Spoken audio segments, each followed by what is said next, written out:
Sergeant Chris Farley and Mo. We're going to do another episode regarding hostage negotiators and crisis negotiators. They call them different things depending on where we are. But Sergeant Farley was his a hostage negotiator in Maine. And as we discussed before, Mo was a hostage negotiator in Florida. So I'm very interested in digging into kind of the different trainings, the types of calls for service, the tactics, the deployments, things of that nature. But Chris, I really appreciate you being here, brother.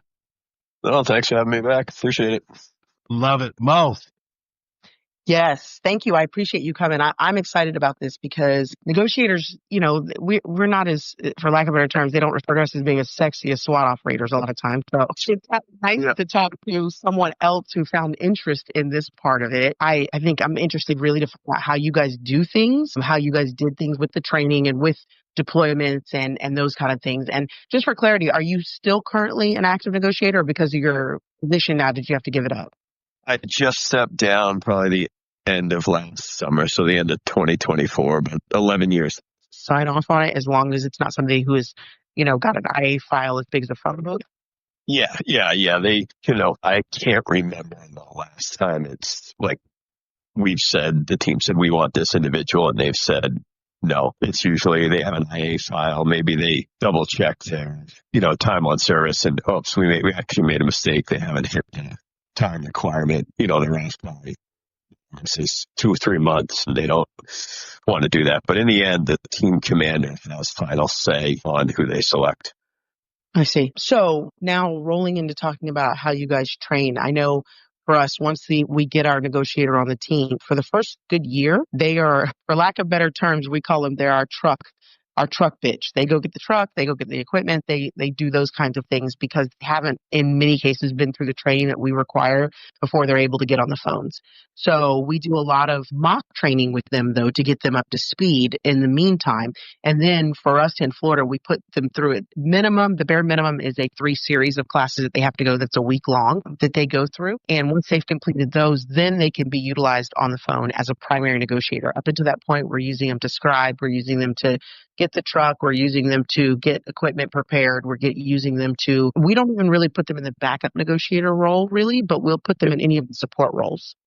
Yeah, the same thing kind of goes for how we do it. So our requirement is the 40-hour FBI hostage negotiation school. They have to have that before they can even be considered to go on the phone. So that can be dependent upon when that class is put on. That could be, they could get on and they have that school within, I think I got on in April, and by June I was going into school. And then I've known other people on the team who've found out and like, hey, congratulations, you're going to be selected. They start doing the scribe, grabbing the truck, going to calls, sometimes just going to calls and just observing, just sitting there and, kind of doing whatever's needed, but no real role up until they get that 40-hour course. And then they'll ease into the roles, because our roles are, I don't know how unique they are compared to others, but we will always have a negotiator in our, we call it the barricaded, our armored car. We'll have one, if not 2 negotiators in there to talk on the PA. We usually have one whose primary role is to be the one on the PA, and then we'll have a coach who can monitor radio traffic, maybe offer suggestions if the tactical team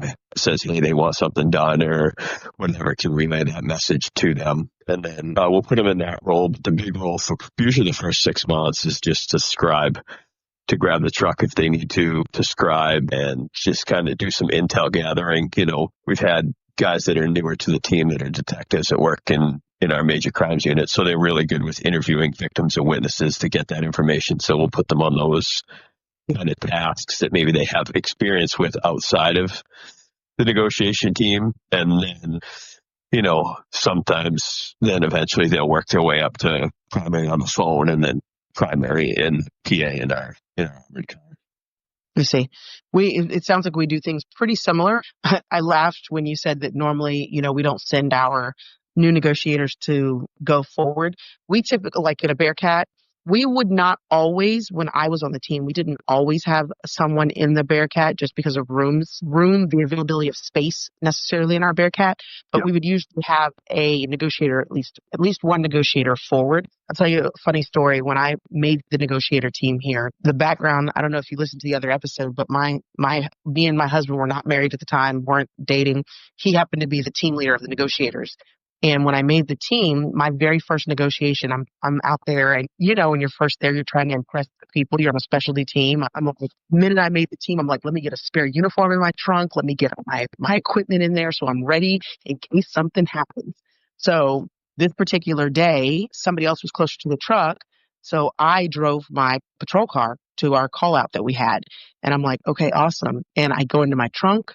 I get ready to switch my clothes because at the time I was assigned to our crime prevention unit. So I would come to work in just, plain dress clothes. And this particular day, I happened to be wearing probably the highest high heels that I could have possibly wore to work. When I go into my trunk to get dressed, I realized I packed every bit of my equipment except for a pair of boots. So I go up, tell my team leader, sir, I am here. I'll do whatever you need. And he's like, well, you need to get your uniform on. I'm like, sir, I can't do that. I don't have any boots. And he goes, oh, you don't? He goes, cool. You're the forward bullhorn team. And I'm like, are we kidding? He's like, nope. There's your SWAT. I think Mo was wearing high heels because she saw Papi Chulo on there, but that's... It's after about a way to remember never to leave your boots at home again. But I spent the next 4 hours laying in my dress pants, high heels, and because we're in Florida, I was wearing a sleeveless shirt with my attack vest over it. So look, I was wearing a attack vest, dress pants, and high heels. So that was that. Yeah, we're fortunate. We have I've driven the Bearcat at calls for a tactical team. They've been down operators, and I've driven it, around calls. I've been in that Bearcat probably more often than I care to admit, and we would always. But when I first started, so you're talking 2008, I was a brand new negotiator. We were in there most calls. It was starting to get more and more often. When I came back in 2021, every call there's at least one negotiator in the Bearcat or the armored car. And they're really doing that bullhorn role, but they're also there to, sometimes just eyes on, doing whatever they can in that Bearcat. And they actually got a bigger one recently, so we have a little bit more space. We can put two in, so sometimes there'll be a coach who will just kind of sit behind the primary negotiator in the Bearcat who's in the front passenger seat. And, that's what we'll put, once we feel comfortable that somebody's relatively ready to go, that's actually kind of the first taste they get of being put in the hot seat, we call it. And, for the ones where you think, all right, this is primary going to be negotiating on the phone, we'll put them in, or maybe a search warrant. We'll help out our tactical team with search warrants. Right. This random call. We'll give them that opportunity to test them in the lower stress-related calls where it's stressful, but, it's not somebody that's got hostages or he's shooting at people or anything like that. It's just this random call out. And then they work their way into the phones and being primary on the phones. Right. Yeah, that's very similar. When I left, we were starting to move towards what you guys were doing, and I'm sure by now they probably have integrated fully like that because it does make sense. But I just thought that was funny when you were like, we don't send them forward, and I don't think we typically do. I think that was a lesson that was being taught in my situation. Yeah, I was thrown in that relatively. So that would have been 08, 09. I was thrown in that role like right off. I think it was I joke it's the old school way. Like, oh, you're new here. Here's how you're going to learn. We're going to throw you to the wolves and see if you can, survive. I had my sergeant at the time, my patrol supervisor was on the team, and one of my first calls where I was on the PA and he was standing, next to me and with the SWAT shield, and I'm, on the side of the Bearcat hollering to the guy, and he looks at me and goes, hey, just take a deep breath and forget that we're all here because we can hear everything you're saying. Oh, thanks, Sarge. I appreciate that. We chuckle a little bit and then went on. But yeah. No big deal. I can relax now. I feel better. Thank you. Yeah, thanks. Thanks for reminding me that everyone, not only on your team, but the neighbors can all hear what I'm saying. So if I say something dumb, thank you. Just for clarity, were you a negotiator or were you also the team leader for your team at a point? No, I was never a team leader. I was always a negotiator. I did 8 years, my first stint, and then when I left, I was one of the senior people on the team, but I wasn't the team leader. I kind of enjoyed not being the team leader because the team leader did a lot of administrative duties and, would get to the calls and they were kind of managing the scene. Kind of enjoyed just being the one that was like, where do you want me to go? What do you want me to do? Like, I like getting my hands dirty a little bit. And then when I came back in 2021, I had a conversation with the commander and I said, I want to come back. I said, but I'm a sergeant supervising now. I don't want to supervise it. I just want to show up and I want to work. And they said, yep. And I came back and I got to play negotiators and it's like I was a brand new person. So it was great. That's awesome. That's awesome. I just wanted to figure that out because I know with being a supervisor in your everyday role, a lot of times they do want to move you right into that position. So that's why I wanted to clarify that. You said your negotiators, they don't go on the phone until after they've gone through at least minimally the FBI class that you'll have to take. Is there additional training that you require that you are looking to get your folks in before you completely, lack of better terms, cut them loose to be a negotiator? Yeah, we have monthly training, 1 to 3 days a month, depends on the month. And our Criminal Justice Academy actually created a certification process for negotiators. So and this was recently, so right now for someone to be on the phone, they have to be considered certified. And the way you get certified is you attend the 40-hour school and then you do equivalent of 40 hours a year training. So obviously if they got hired later in the year and they've been through the school, we'd probably see it would be a good 6 to 8 months, and depending on how many calls they'd been to as well before we even kind of put them on. But we'd like to make it until they were at least through that FBI school, and we could probably say they passed, they were certified through the state, because if something went south, we all knew that what's the first thing everybody would jump on? Well, is he certified? Yeah. No. So, if it was going to be, a surrounding call out of, for a search warrant, yeah, we may put them in there early on, truly on the phone. It would be, we knew that, the commander would make the decision of, hey, yep, they're certified. So if this went south, you could hold it in court or wherever you were. Yeah, it's a certified negotiator through our Criminal Justice Academy. Awesome. I have a lot of questions now. I promise you, Tyler, I'm going to ask a couple and then I'll throw it to you. No, you're good. Well, because we in Florida are not certified. You become a negotiator, you get on the team, you take the 3 classes and you negotiate. You go forth and negotiate. I don't think there's ever been a discussion of even having, as an instructor, FDLE, our Florida Department of Law Enforcement, is the governing body for all of our certifications. And the idea of having a negotiator certification I've even heard up for discussion. So it's a state certification that goes along with your law enforcement certification. How does that work? Yeah, so it came into fruition years ago. I can't remember if I was still on the team or if I just stepped down. So the way our certification goes in general is we have to be certified through like the Maine Criminal Justice Academy as a board of directors, board of trustees. And so like when Tyler came up, he had to present to the board, can he be waived from our basic academy that all law enforcement has to go to. So with that, they started to create certifications for certain specialties. And I think it started with the tactical teams and SWAT teams up here. Like they had, in order to be, I'm not going to talk on it because I don't know enough about it, but basically to be on a certain level or tier, you had to have X amount of people, including a negotiation team. With that, they developed this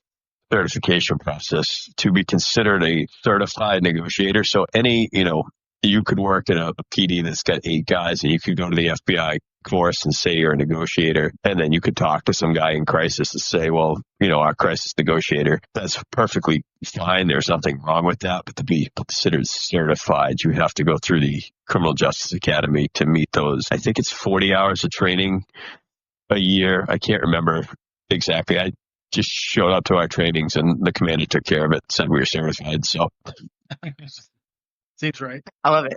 Very interesting, because that to me, it's one of those things that like, oh my gosh, we've never thought about this, but it would make sense to have certified negotiators for liability's sake, because it is a very liability heavy position. I mean, the surrounding call outs aren't, but if we're talking about, I'm negotiating with someone who's holding their family hostage, yeah, that's a big deal as to saying this person is equipped and has done everything that they need to do for it. So pretty interesting on that.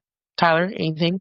Well, I was going to touch on the certifications. I am interested in getting some of your guys' negotiator stories, but I've learned just traveling around with different departments, a lot of departments don't like to certify their folks, so they can't leave. Mm-hmm. So if you're a firearms instructor with, whatever, Portland PD, and you're not certified, you can't go transfer to Bangor PD and be like, hey, I'm a firearms instructor. Like, no, you're not. You don't have a certification. And I'm just using them as examples, but a lot of agencies do that. And I found out when I went through firearms instruction, that the training program on the federal side, I was the only one that wasn't already a firearms instructor for their agency. And I even asked, I was like, well, then why the fuck are you coming here? Like, what? They're like, no, this is like the gold standard, because once you have this certification, you can now go teach firearms to any federal law enforcement agency in the country. And most locals will allow it as well. Like there's reciprocation there. So it's kind of one of those shady little tactics. But, and Chris, correct me if I'm wrong, in Maine, it's really not like that. I mean, there's some little beefs back and forth, but you can kind of, once you've gone through the basic academy, you can bounce around to every department if you so choose. I'm not recommending that, but is that correct? Yeah, you can. You can go from like Portland to Lewiston to the sheriff's department. You can come over to us. We have a little bit different. The retirement system is really the only thing that prevents people from bouncing from like state or county to, or sorry, local or county to us in the state, because we have a different retirement than the county guys do. But yeah, I can leave the state police right now and go work for a local police department, and my certification, everything carries over. It'd just be the retirement. But yeah, some guys bounce around, and the certification process up here, it's pretty good, because like in order to meet the requirement to stay certified as a police officer, I have to do X number of, hours with firearms. I can't do it. Like I can't just sign myself off, or I can't say, hey, Tyler, come sign me off and make sure I hit this qualification course. It has to be through a certified instructor through the MCJA, which allows, departments want these people to come and want to keep them. So they get everybody certified as quick as they can, because they know once they're certified, it makes their job a lot easier. That's interesting. I just find that, yeah, I am too, because I'm the type that once you've given me intellectual knowledge and I can take it with me, that, it's mine forever. So I like the idea of having a certification to be able to take somewhere else with me, but I get that agencies don't want that for that reason. And even our agency down here, we will have people who teach firearms and things like that, and they're not certified by the state. They're just certified by our agency for that exact reason, I'm sure. Yeah, we can't even do that up here. Like firearms is a perfect example. You can't teach firearms unless you've been certified. So you and I can go shoot, no big deal. I can teach you how to shoot, but it doesn't mean anything for your status as a law enforcement officer here. It needs to be done through certified, which is nice, actually. Yeah, we have a state certification for firearms. So like I'm a firearms instructor with FDLE, but there were in our agency, because they needed so many to run through in-service and things like that, they would do a in-house firearms cert just to teach, to make sure. And they were able to still sign off on things and whatever, but they could only teach at our agency. I can teach anywhere in the state of Florida, but it's a totally different class that you have to go through. Makes sense. Interesting. Probably the way it should be across the board, but who am I? We're solving all the problems. I know. So we dived off into a lot of different things, but I don't want to skip over. I want to hear some interesting calls, because I'm sure that you have had some in your 11-year tenure with being a negotiator. Can you think of one that you would want to share with us, that you found interesting or unique? Like in our previous episode, we talked to Frank, and he spoke about he negotiated with a guy at a gun range, which was unheard of. They negotiated for drugs. They did a couple other things, and that was unheard of. So we found it a little bit interesting. So tell us, Chris, what do you have? It's so funny. I was thinking when Tyler asked, I started trying to dig through the memory bank of, calls that I've been on. And I think my funniest story, I guess you can say, as a negotiator is, so I get put on the team. So I'm a brand new with the department. I think just over a year on. I had my local time on, and I go to the 40-hour FBI course on graduate on finish on a Friday. I'm like, oh, this is cool. I think it was that Sunday, we had a standoff at our state prison up in Warren. So this was, I want to say 2008, 2009. I can't remember exactly. And a guy had somehow grabbed a shank and had taken a librarian and another inmate hostage in the librarian's office, the prison library. And this is a maximum security prison for us. So when they called me, I actually thought they were joking, because the running joke was, everyone's going to get a call, and everybody on the team had said, hey, congratulations. So I thought they were just pranking me, because I was like, there's no way. It's Maine. This isn't happening up here. So that call was unique, because that was the very first call I had ever been on. So my first call was a hostage situation in a prison with actual hostages. And that one was unique because it really showed me being a team aspect. They obviously didn't put me as the primary negotiator, but I was helping out gathering intel, logging things of what was going on. But the funniest story is the negotiator, who's a good friend of mine, the tactical team was staying out of sight, and they wanted to see into where this librarian's office was. For some reason, there were no cameras in that office. I don't know why. So they grabbed a coffee cup, drilled a hole in it, and I don't know if you're familiar with I think it was a Remington eyeball. Looked like a baseball and had a camera in it.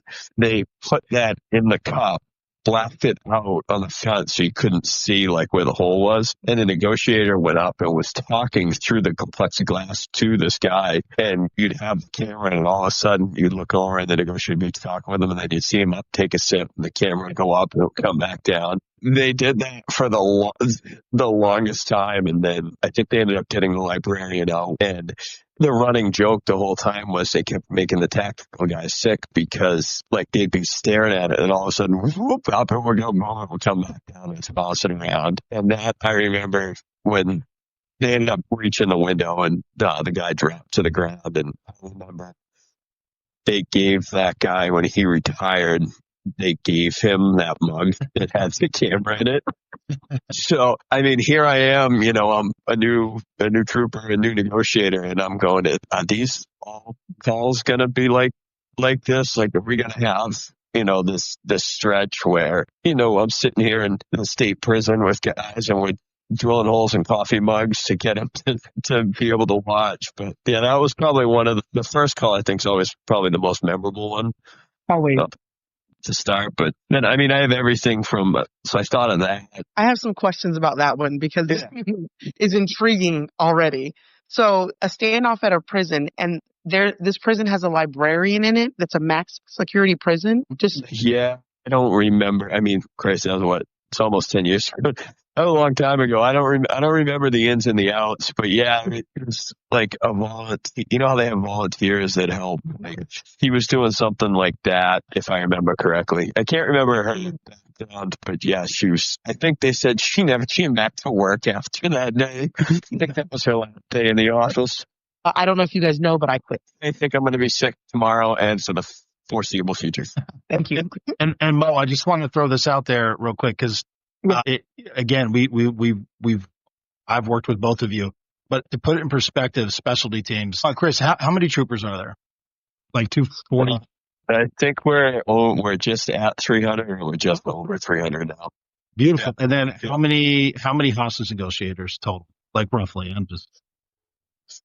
Now I think you're talking they're complemented maybe 12 to 16, somewhere in that area. And then SWAT guys? Yeah, I think it's gone up. It's over, 25, 30, somewhere in that general range. Got it. But Mo, just imagine this.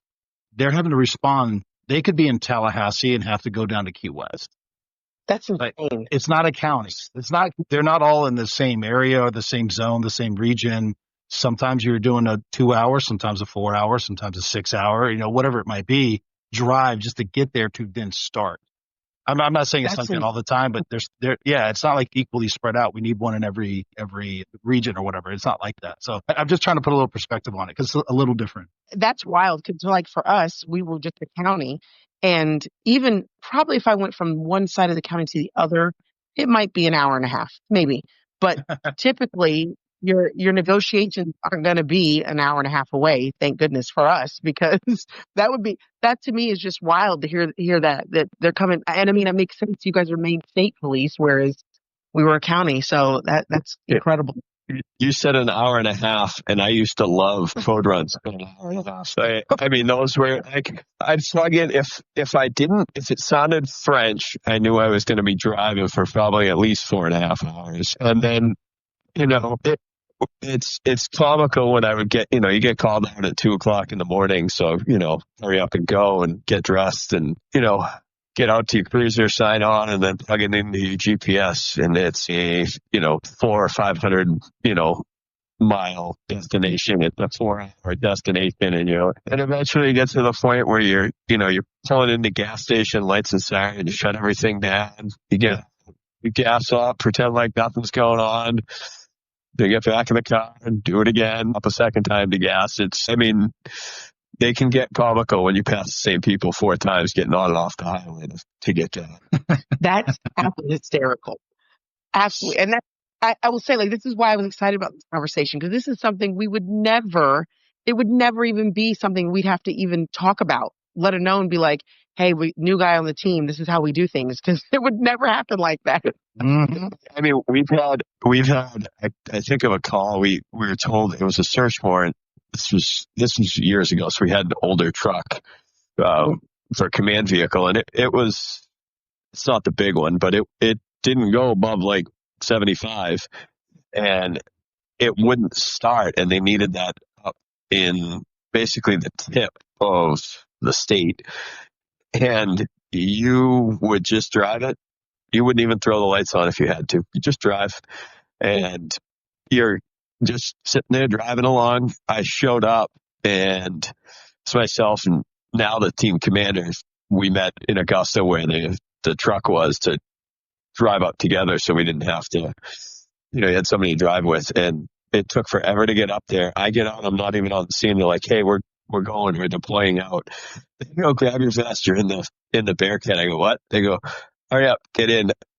So I get in the Bearcat, they drive off. I go, what am I doing? Like, I had no idea, because they were waiting for us, because we couldn't, one, we were delaying getting it going, and then 2, just the sheer travel time, was, I think it was like 4 hours up and then four hours back. And so you're talking 8 hours sometimes just in driving. And that's not to mention it could be a 4, 6, 8 hour call, depending on the nature of it.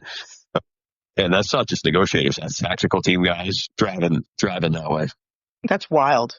That is a new perspective on if you need backup. Yeah. Yeah. So I'm like, that's incredible. Cause like I said, we'd run hot, lights and sirens, because we're only going max. And like I said, that would be if we're going literally across our entire county, it would be an hour and a half. More than likely, we'd be 30 minutes, 20 minutes out. Our entire team would be there in that time frame. So that's wild to hear that. But like you said, it was interesting. Your first negotiation actually had hostages, because I was thinking back on my career, and I can only think of a handful of times that we had actual hostages. Most of ours were just barricaded person who's threatening to harm themselves more often than not. That was what we dealt with on a more regular basis. Yeah, when I first came out, we had a lot more of I just, assaulted I typically call it a DV barricade. Like, I beat my wife, I'm drunk, I'm inside, I don't want to come out for those, the troopers that are on scene and the local officers. The last few years, I left the team and they had probably 3 or 4 calls with true hostages. I know they had one probably a year and a half, 2 years before I came back, of a guy who had multiple hostages with pipe bombs. He threw pipe bombs at the first responders. So I can't remember the number of pipe bombs they found in the house, active pipe bombs, when it ended. But yeah, had hostages, threw pipe bombs, and people go, that doesn't happen. I go, surprisingly, it happens up here more often than I think people would think of. That's wild. That's crazy. Well, Mo, we're going to give an example for you, just to get a comparison. in respect to a hostage situation. Yeah, or whatever call, just to kind of the deployment. Because again, the logistics in Maine, it's something that I don't. Yeah. Because Chris just talks through it, but it's like I remember it. And I remember going, "What the fuck am I doing? God damn, this is taking forever." You work, and Tyler, come on, you worked in the southernmost county in the state. You have like an hour and a half commute across the county. Yeah. Only a couple times I had to do the whole to go. It was usually the back to the up where I had to like get gas and then keep going. I'm like, this is insane. And it's funny. It's like we are considered one of the bigger counties down here, but like I said, like I can think of a negotiation that we responded out to that was, a pretty intense one, but it was, I would say, one of our ones that are considered further out because it was on the east side of our county. But our entire team was there and hit the ground ready to deploy in about probably like 45 minutes. This one happened to be a negotiation with actually, he was a detention deputy for one county over from us. And this one was actually funny twofold, actually. We were all there. We were ready to deploy. I actually was in the Bearcat that day myself, and I had a backup negotiator with me. And our truck had some issues, so we deployed prior to the truck getting there. And once like I said, it was 30 minutes we were on the phone. The call came out that he had opened the door and he had fired a round at the deputies that had responded out. And then once they did background, they discovered he was a detention deputy from a neighboring county. So, of course, they called us out. They called SWAT out. We get there, we go forward, and I was on the phone. We tried to bullhorn him, and then we got him on the phone, and we spent probably the first 2 hours talking about nothing. And by then, luckily, we had gotten our truck there. He wanted to talk to me about his car, where his favorite vacation spot was, which, I told you, like, to build those bridges, we talked about whatever. So once we got through and we started getting to the nitty gritty, what it boiled down to is he was pissed at his prior agency because he was unhappy with how the sheriff had treated him. And his argument was he wanted me to get the sheriff on the phone.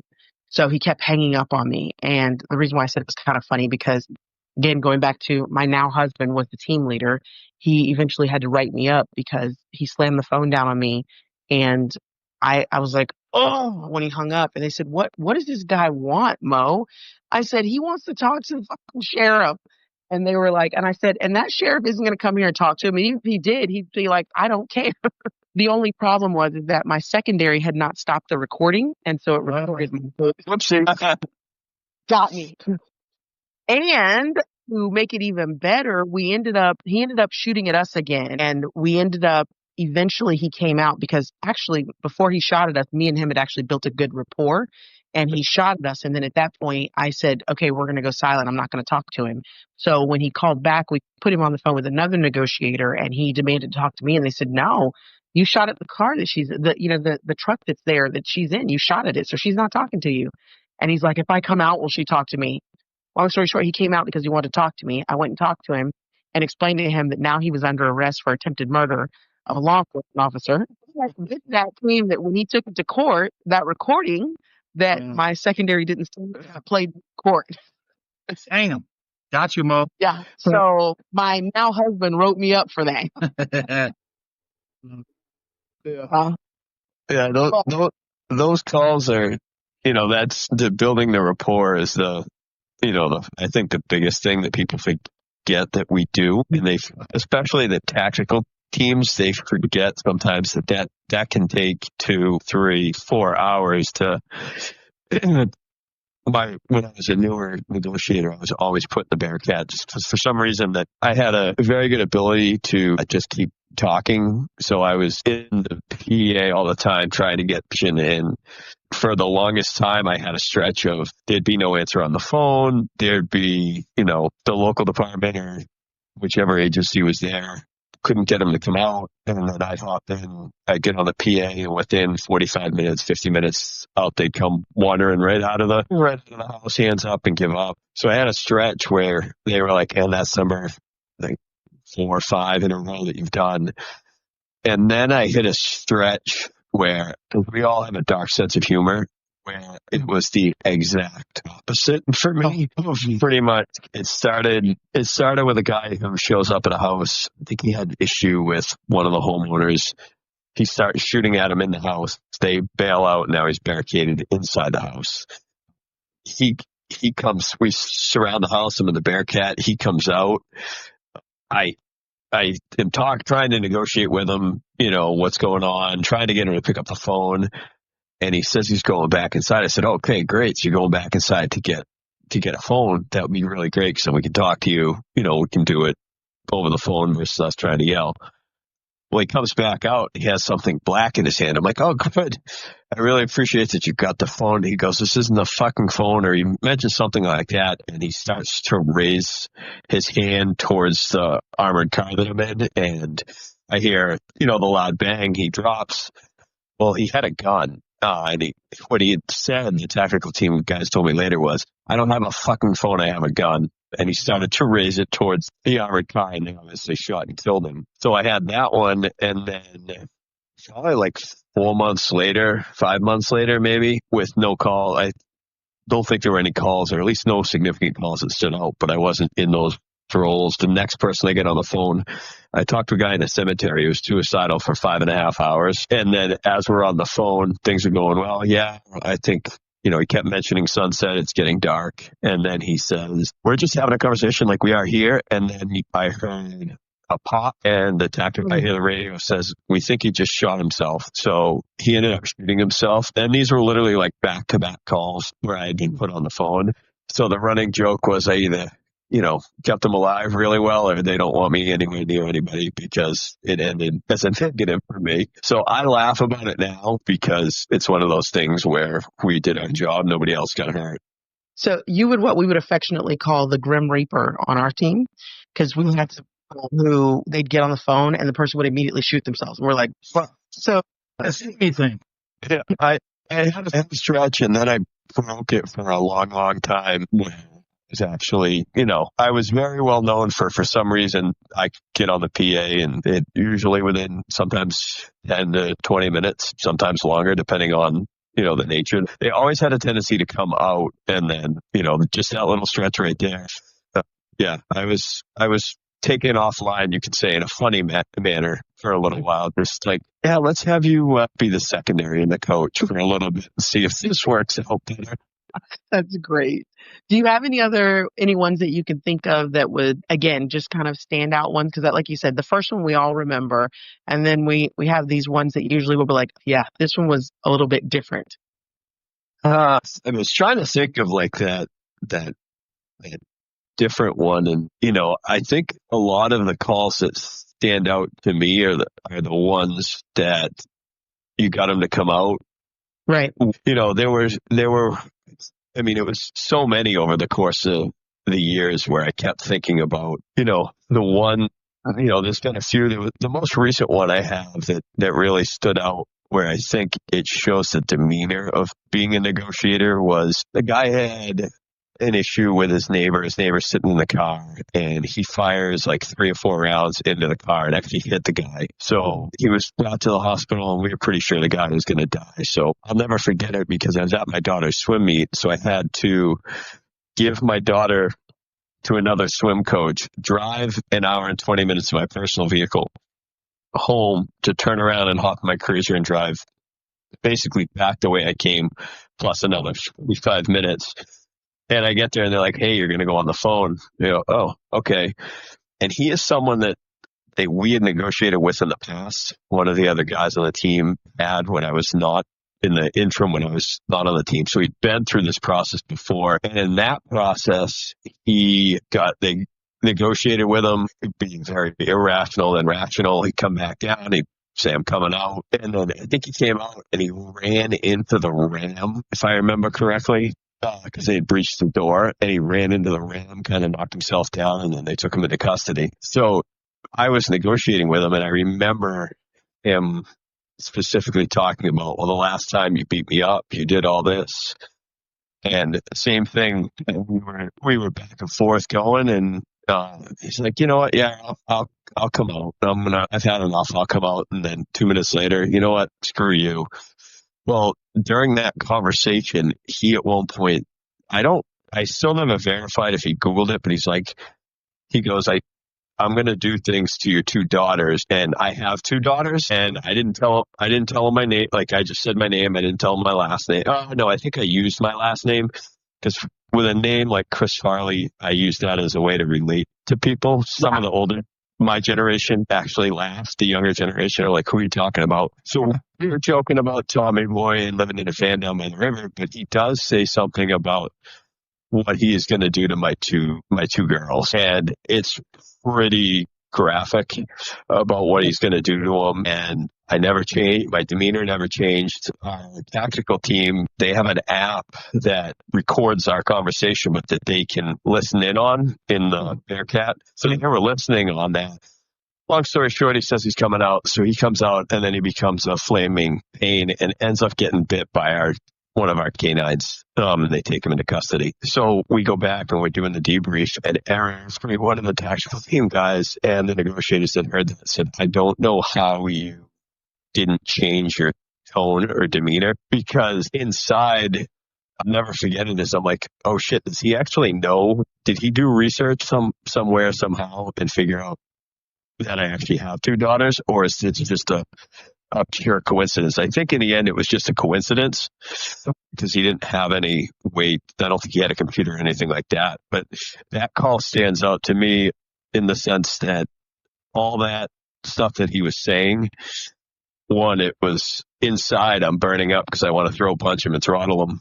And like, I am at the same point going, does he know who I am? Was he able to do research and find out who my family was? So I think that was probably one of the last ones that I was on the true barricaded. I've been on the phone on. Most of the others since that point, I'd been put in the barricade.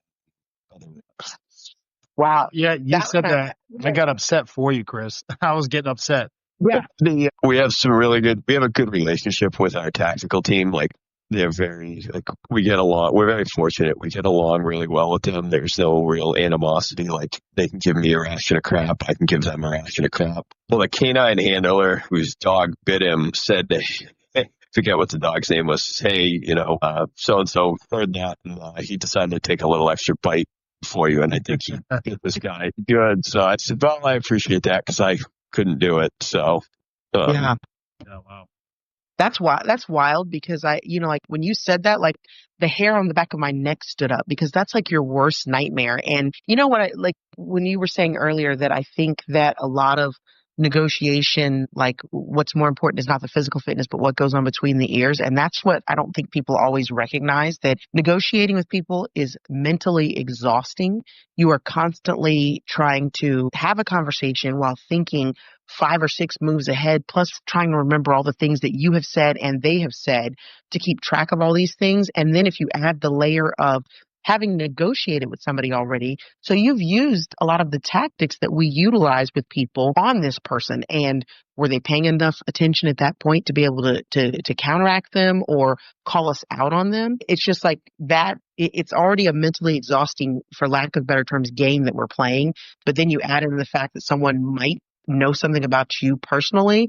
That's incredible. Yeah, that was why it sticks out, because when he said it, the hair on the back of my neck stood up. The coach that was with me is a coworker of mine, and we looked at each other, and the team commander's a good friend, and we all kind of looked at each other and went, like, does he, like, the way he said it and the timing that he said it just gave you the hair on the back of your neck. And I remember driving home, and,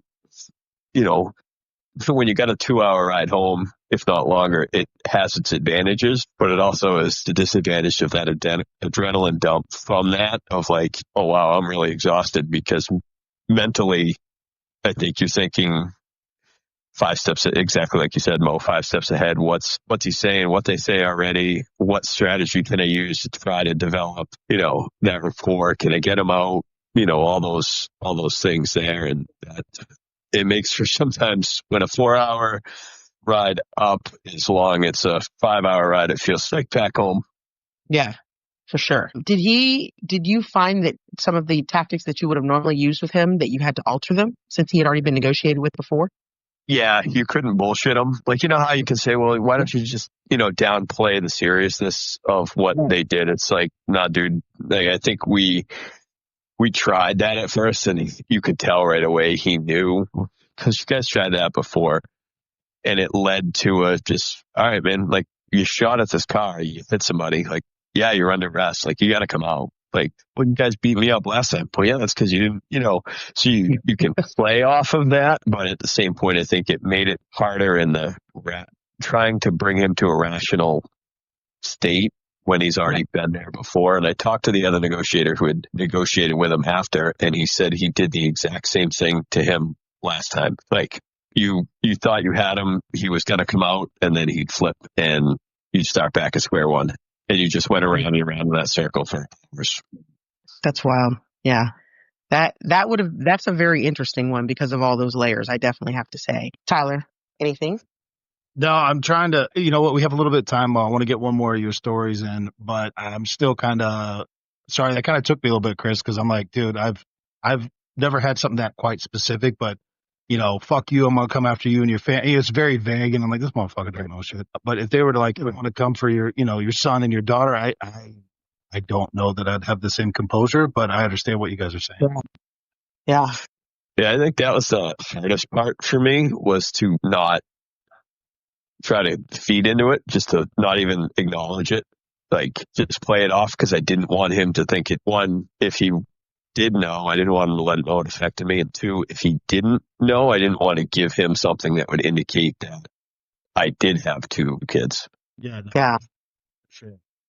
Jesus, I'm just listening to stuff. I'm like, no wonder. I think it's great that negotiators are doing some mental health checks or whatever, mental wellness checks. It's holy. Yeah. Sorry, Mo, we got one more. I want to get one of your stories in. I'm loving it. No worries. No worries. For me, one that I can think of that stands out for me was probably, I'd been on the negotiator team for a little bit, and I remember this was one where I had to drive a whole hour and a half running lights and sirens. So I was like, this is a lot when I got there. We get set up. It's a guy that has barricaded himself in, for us, it was one of our little crappy motels. And it was way out on the east side in like the Ruskin area, if you're familiar with the area at all. It was like a little, almost like a Motel 6 type hotel, but it was a very old, rundown version of that hotel. So it wasn't the Motel 6, because I don't want Motel 6 to be coming after us talking about your bad talking us. He's in this hotel, and he was barricaded he barricaded just himself, but imagine we had to evacuate the hotel because there was like 8 other rooms. And it was one of those where there's homeless people that are living there for, their time that they can afford to pay for. You got prostitutes, you have, like, this is the clientele that they're dealing with. And he's barricaded himself in there. I remember the district that we were in, it was a major that was pretty outspoken. And when we got there, we're all assembled. We start talking to him, and he come up and he's like, what is this guy saying he's going to do? And I was a fairly new negotiator, and I was on Intel at the time. And I'm like, yes, sir. So he's barricaded in the room, and he said he's going to blow the place up. And he goes, he's going to do what? I was like, he said he's going to blow it up. He's like, they don't have the mental fortitude or the materials out here for anybody to blow anything up. We get there, and we're negotiating with this guy, and you got the pressure of the major, who literally was over it from the time he got there because he thought we were wasting his time. We eventually did get him to come out and surrender to SWAT. And when they went in, of course, the unsaid major says, "So, did you find bombs in there?" Oh my God. But I mean, we had to take it serious because we didn't know, whether or not he did or didn't. And who knows, if he did, he might have been able to blow up this classy motel, and we didn't want that to happen. Humor me for 2 seconds. And Mo, if you were there or know the story better, then let me know. But it was during my time, yes. And that same major, there was another barricaded subject, but it was like an older son with his family, and he had a knife or something like that, and nobody wanted to go in. Negotiators were trying to negotiate it out. It kind of like what you suggested. It was going on for maybe an hour, 2 hours. And the major goes, fuck it, I'm done with this. He also had a false tooth, Chris, and he took his tooth out, put it in his pocket, which is what he would do, walks up to the door, says some words, smacks the knife out of the kid's hand, and then brings him back out. And he was like, all right, now we're done. He puts his tooth back in and drives away. And I'm like, holy shit. Well, it's funny. You remember the first negotiation I talked about? Yeah. Yep. That was it. The negotiation didn't go on for an hour. We had just got there. Oh my God, it's so good. From the time we got there, he assembled like three of his guys that would follow him, and he did just that and went up, and we were like, "Oh, This, okay." I guess that's So what we're doing. I say just that we hadn't been that long. I remember going forward with like I said, I had to go forward, and the time that I went to go forward, he came shortly thereafter for me once I got there. I got one more just to lay this guy explain. So you gotta explain Major. So like he's running the district, and somebody was talking bad to his secretary or like the front. I can't remember. It was like a civilian, not a deputy, but they were yelling loud enough that he could hear it from the major's office. He comes out this is a major, mind you, comes out from around his office, was like, "What's going on?" The dude starts yelling at him. He slams him on the ground, handcuffs him, calls his lieutenant and goes, "Arrest him." And they're like, "For what, sir?" He goes, "I don't know, figure it out. He ain't gonna be acting like that in my district." Fuck, I'm sorry. It's not good. And I know what that first call I talked to him at the prison, we had a major show up. I'll never forget this. So our tactical team was commanded by the supervisor of the whole incident would be the tactical team commander who had a rank of sergeant. The major showed up and says, it's been going on long enough. You're going to end it in this amount of time. The said supervisor of the tactical team at the time says something along the lines of, "Yeah, you're not going to tell me what to do. You can leave," turns around, walks away. And then we went for like another 2.5, 3 hours with this guy. And then he tried to talk to the supervisor after. And then he looked at the major and goes, "Yeah, no, we're done," and just kept walking right by him. So you have majors that just go up. We have others, supervisors that are just like, "Yeah, no." And yes, the rank was a sergeant telling a major, "Yeah, no." So, we did. I love it. I love it. So good. Go ahead, but we got like 9 minutes. Go ahead. I probably should have asked him earlier in the recording, but I wanted to just get an idea because I know when me and my husband were talking about what drove us to be a negotiator, we had very differing stories. So I was curious, why did you want to get into negotiations? I like the challenge of talking to people. Like I'm not a very outgoing person per se. Maybe it's, I don't know, this line of work makes it that way. But I actually like the ability to kind of talk to people and figure out what's making them tick. Almost like why are they doing this? And then seeing if you can get them to, rationalize a little bit.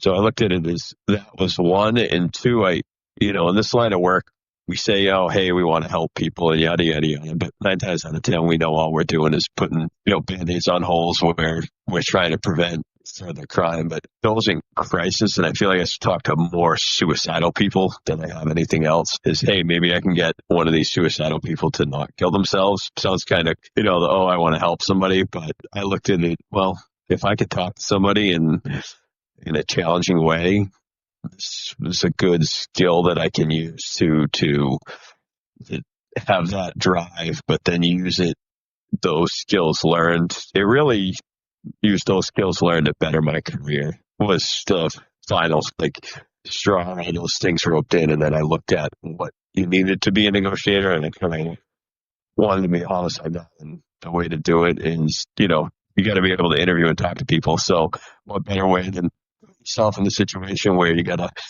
talk to a guy with, that wants to eat a gun or wants to jump off a bridge or wants to hurt somebody else and doesn't want to come out of that. So kind of all those rolled into one. Right. I get it. I think you kind of encompass both of what me and my husband was saying, that, because he was shy, that was why he got into it. And I liked the mental chess game that it really is. Yeah. The mental chess game for me was probably the most rewarding of, I joked that I could talk to a crazy, mentally unstable, barricaded felon out of a house, but I can't talk to my wife and, my 10-year-old daughter at the time out of, their room. So I said, I'll take the challenge of going to the rain deal with this. At least maybe these skills will apply at my house, but I've learned they don't.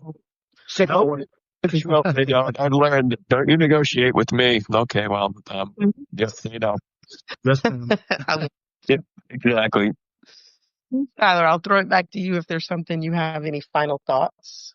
no, I really appreciate it. And, I love hearing this stuff because for me, it's like the challenge thing.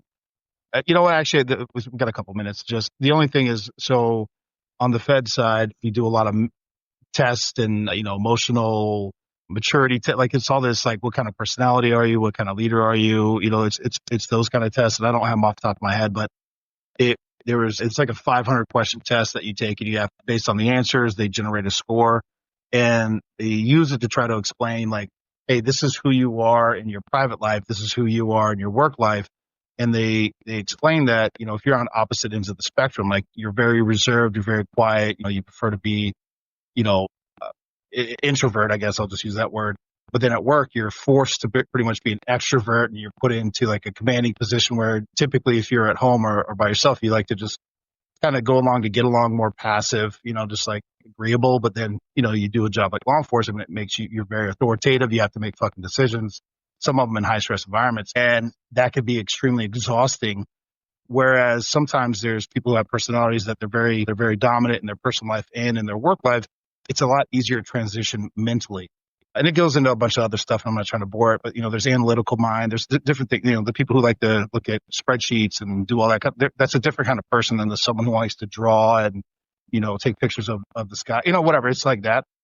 Mine was complete opposite ends of the spectrum, which is surprising to most people because I'm like, no, individually in my own life, like I like to read a book, relax, I just kind of go along to get along. But at work, which is where most people know me, they're like, dude, you're very dominating. I'm like, that's because that's who I feel like I need to be, or like someone's got to make a fucking decision.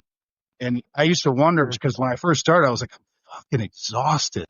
And it's because you're having to shift your mind and so far from who you, I guess, identify that it drains you. So hearing you guys talk through these things, I'm like, that shit sounds exhausting to me, but I'm also very interested and fascinated by it. That's funny. It could be at times.